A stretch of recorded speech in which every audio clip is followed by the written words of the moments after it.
Parliament में attack हुआ, ये बेरोजगारी का परिणाम है। सरकार ने आज तक बेरोजगारी के लिए कुछ, महंगाई की बात कर, राहुल गांधी जी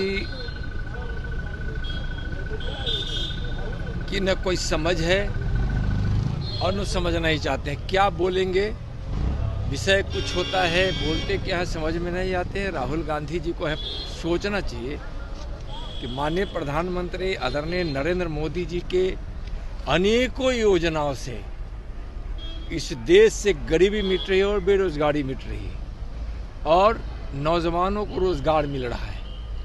यह साबित हो चुका है, देश और दुनिया देख रहे। राहुल जी कब क्या बोलेंगे उनको कुछ पता ही नहीं होता है। और अभी 3 राज्यों में भारतीय जनता पार्टी की भारी बहुमत से सरकार बनी है। माननीय प्रधानमंत्री जी का और भारतीय जनता पार्टी की यह सोच, सबका साथ और सबका सम्मान, कि आज तीनों राज्यों में जो मुख्यमंत्री बने हैं अनुसूचित जनजाति समाज, वंचित समाज से, आज पिछड़ा वर्ग से और सवर्ण वर्ग से, आज यह भारतीय जनता पार्टी की नीति को दर्शाता है। सबका साथ, सबका विकास, सबका सम्मान, न्याय के साथ। और यह बिल्कुल जो भारतीय जनता पार्टी की नीति है उसके अनुरूप यह हुआ। प्रधानमंत्री जी का बयान आया है कि जो पार्लियामेंट में अटैक हुआ इसकी गहराई में जाने की जरूरत है, काफ़ी चिंताजनक बात उन्होंने बताई है। माननीय प्रधानमंत्री जी जो बोलते हैं उस बात में बहुत दम होता है और वह सच्चाई के साथ होता है। 24 का चुनाव को लेकर जो अपोजिशन के लोग हैं बोलते हैं कि एक भी हो जाए, जहाँ प्रधानमंत्री कह रहे हैं कि हम तीसरी बार भी जीत कराएंगे, जनता गारंटी दे चुकी है, वहीं बिहार में विपक्ष के लोग आप कह रहे हैं कि खाता भी नहीं खुलेगा। बिहार में विपक्ष में कोई दम बचा है क्या?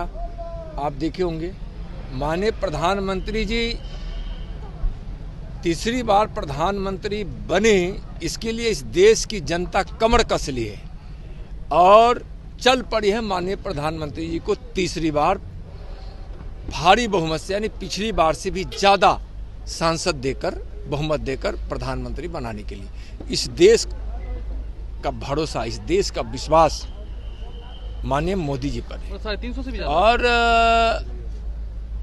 विकास के भगीरथ हमारे माननीय प्रधानमंत्री जी है, जिनके प्रयास से, भगीरथ प्रयास से विकास की गंगा घर घर, जन जन, गांव गांव, शहर शहर पहुंच रही है। गरीबों के जीवन में उत्थान हुआ है, खुशियां पहुंची।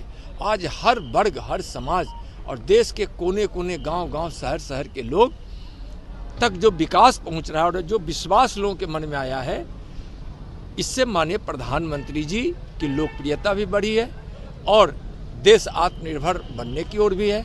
देश का मान सम्मान भी दुनिया में बढ़ा है और दुनिया के सबसे लोकप्रिय नेता आज हमारे प्रधानमंत्री जी है। 2024 में तीसरी बार भारी बहुमत के साथ वह प्रधानमंत्री बनेंगे और बिहार में महागठबंधन का, इंडी गठबंधन का सुपड़ा साफ होगा। 40 की 40 सीट भारतीय जनता पार्टी और एनडीए जीतेगी। 19 को बैठक इंडी गठबंधन की, उससे क्या होगा? उससे कुछ नहीं होने वाला। इस देश की जनता माननीय प्रधानमंत्री जी को प्रधानमंत्री बनाने के लिए एकजुट हो चुकी है और मंच पे कुछ नेता एकजुटता दिखाने की कोशिश कर रहे हैं और वह भी बेमन से बेमेल की यह जोड़ी है। सब जानते हैं, सब अपने अपने स्वार्थ में है।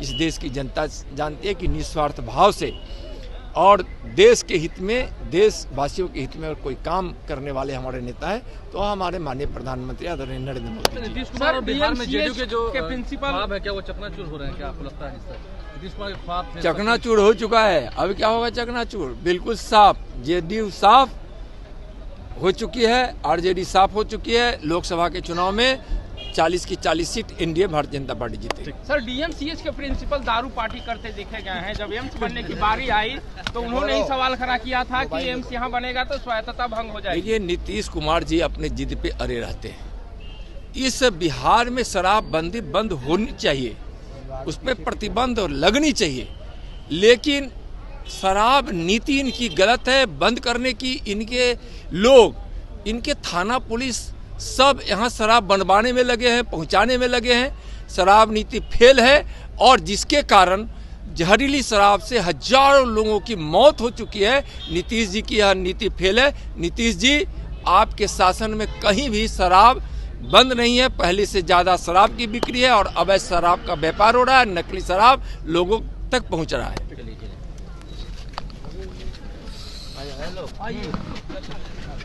क्या आप अपनी माता पिता बनने का इंतजार कर रहे हैं? ओएसिस फर्टिलिटी ने लगभग 90,000 जोड़ों के जीवन में खुशियां भर दी हैं। आज ही 8929755101 पर कॉल करें। ओएसिस फर्टिलिटी के कम लागत वाले IVF उपचार की सहायता से अपना सपना पूरा करें और सभी को खुशखबरी दें।